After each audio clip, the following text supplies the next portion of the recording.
This is New York City's answer to the Philly cheesesteak, and most New Yorkers don't even know it exists. I've been holding my tongue about inside of food. These niggas got Columbus syndrome. They just find shit and they're like, oh my god, no one knows about this. I have to tell the world. This is how shit starts. In May of 2016, 20-year-old Jeffrey Almonte created a video called Hipsters Discover Chopped Cheese in Harlem. Almonte created the video as a reaction to watching an insider food video that visited Harlem. Almonte viewed the insider video as an example of Columbusing and created a relationship between food and current displacement in Harlem.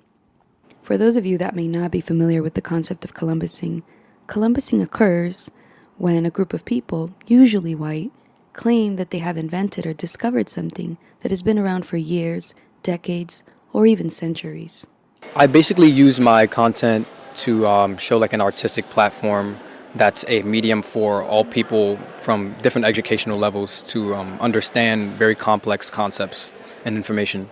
The thought behind the video was basically just kind of like just it's like slow boiling water where you just sit and you just watch your neighborhood kind of just peel away into something completely different from what you grew up in, and just seeing people come in and displace families, displace people, and displace businesses that were once there and flourishing, and displace an entire culture.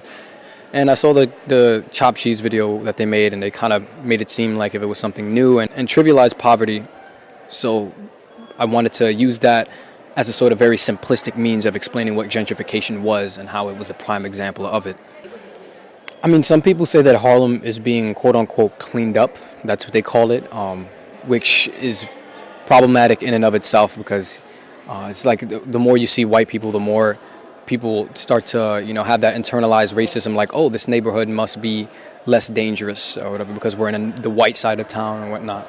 Harlem is pretty split right now. There's the people that are outraged about being displaced. There's the people, especially on the poor black side, there's people that are outraged about it, but also have this underlying feeling like, well, maybe this might be a good thing because the neighborhood's just safer with, doing all these police raids and getting out all the gangbangers and all the drugs that were in the neighborhood before, which is a good thing. But then you start to wonder, why are these police doing it? For who are they cleaning up the neighborhood? It's obviously not for us if we've been dealing with these problems for decades. It really is complex because there's so many sides of the fence here.